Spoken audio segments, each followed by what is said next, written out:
અંબાજીથી મહત્વના સમાચાર સામે આવ્યા છે, જ્યાં ભારતીય ક્રિકેટ ટીમના ઓલરાઉન્ડર ખેલાડી અક્ષર પટેલે અંબાજી મંદિરે પહોંચીને માતાજીના દર્શન કર્યા હતા.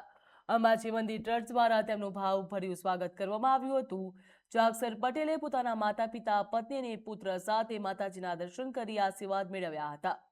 તેમજ મહારાજ દ્વારા પાદુકા મૂકવામાં આવી અને ચુંદડી સાથે અક્ષર પટેલને આશીર્વાદ પણ આપવામાં આવ્યો હતો. આ ઉપરાંત તેમણે સિદ્ધિવિનાયક મંદિર, ભૈરવજી મંદિર અને વિશ્વના સૌથી મોટા શ્રી યંત્ર ઉપર દર્શન કર્યા હતા.